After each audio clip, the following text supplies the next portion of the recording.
Hi all students studying in 12th science stream. This video is for you. It's just an informative video. You need to update with all the informations which are presented here with respective websites. तो ये उन लोगों के लिए है जो कि 12th में साइंस में पढ़ रहे हैं, वो स्टूडेंट्स जिन्होंने अभी 12th में साइंस के साथ पास कर लिया है या अभी 12th स्टैंडर्ड में है, उनके लिए है ये. You need to appear for ICAR examination which is being conducted by national testing agency NTA. तो जो एग्ज़ाम इसके लिए होते हैं कि जिनको कि एग्रीकल्चर या उससे रिलेटेड अलाइड सब्जेक्ट्स में बैचलर्स डिग्री, मास्टर डिग्री या डॉक्टरल डिग्री प्रोग्राम परस्यू करना चाहते हैं, तो उनको अपीयर होना पड़ेगा इन ICAR examinations and this education is given under agriculture university system. तो ICAR के एग्ज़ाम जब आप पास करते हैं तो एग्रीकल्चर यूनिवर्सिटीज़ जो इंडिया में हैं अलग अलग, उनमें आपको बैचलर, मास्टर या PhD के लिए एडमिशन आप ले सकते हैं. For bachelor degree you need to appear in AIEEA UG examination that is conducted by NTA. तो NTA द्वारा कंडक्टेड ICAR का all India entrance examination for admission to bachelor's degree program.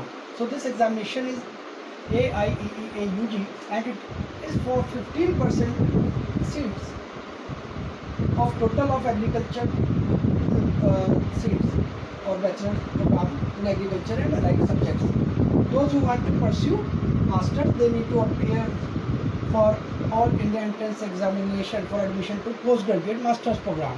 So that is AIEEA PG and it is for 25% seats of total of master degree seats available in agriculture university.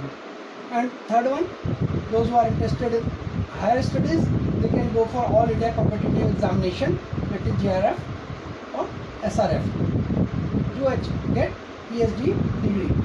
So this is for doctoral program. Now let us try to understand one by one.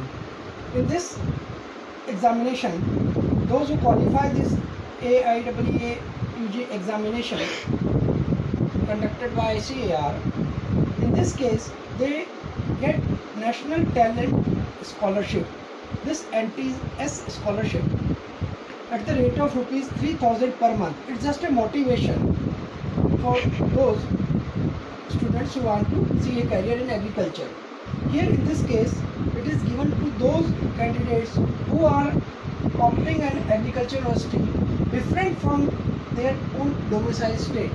तो जब state के वो रहने वाले हैं, उसके अलावा जब वो दूसरे स्टेट की एग्रीकल्चर यूनिवर्सिटी को ज्वाइन करते हैं bachelor's degree program in agriculture और allied subject, for example BSc honours agriculture course join करते हैं, जिसके लिए कि 10+2 PCB physics chemistry biology, PCMB physics chemistry maths biology और PCM और इंटरमीडिएट एग्रीकल्चर, ये जिन्होंने क्वालिफाई कर रखा है विद सर्टेन क्वालिफिकेशन जो इसमें नॉर्म्स होते हैं उसको फुलफिल जब करते हैं, तो they get admission to this kind of agriculture and allied bachelor's program.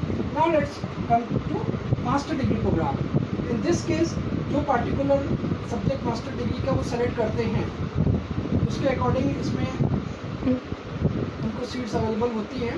वो depend करता है यूनिवर्सिटीज़ जो एग्रीकल्चर यूनिवर्सिटी डाली वहाँ पे उस सब्जेक्ट को कितनी सीट्स है in which they are interested in. तो those who qualify this AIEEA PG exam to join master's degree program in agriculture and allied subject in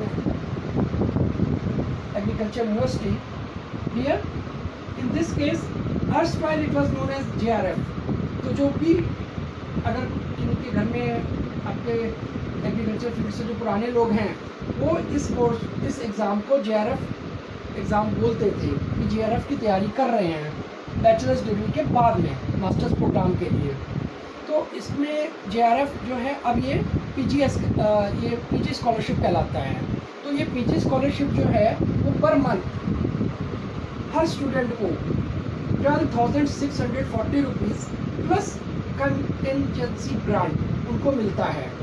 इसके अलावा जो स्टूडेंट्स उस रैंक पे क्वालिफाई नहीं कर पाते हैं कि उनको पीजी स्कॉलरशिप मिले, they get national talent scholarship, that is PG scholarship of amount 5000 per month. This is again motivational price, और ये भी उनके लिए है कि जो कि अपने जहाँ से उन्होंने ग्रेजुएशन किया है उस यूनिवर्सिटी के अलावा they have to get admission to another agriculture university for their master's degree program. Now coming to PhD doctoral programs.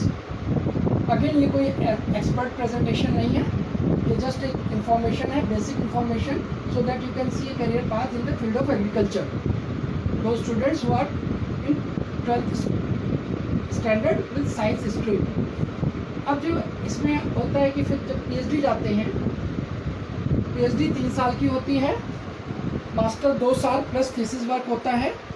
In bachelor's it is a 4 years professional course, तो 4 year का bachelor's होता है इसमें, master's 2 years plus thesis work, और PhD वो 3 years की।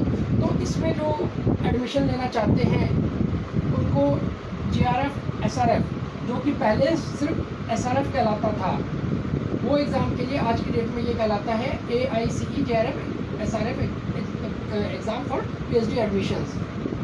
तो in this case जो फर्स्ट और सेकेंड ईयर PhD के कैंडिडेट्स होते हैं वो फर्स्ट और सेकेंड ईयर में they get 31,000 rupees per month and it is JRF। और जब वो थर्ड ईयर PhD के में होते हैं तो उस टाइम पे इसी को अपग्रेड कर दिया जाता है सर्टेन पैरामीटर्स उस टाइम पे देखते हुए, और वो अपग्रेड होने के बाद that is known as SRF इन the third year of PhD course, और उस टाइम पे उनको 35,000 rupees per month plus contingency grant मिलता है।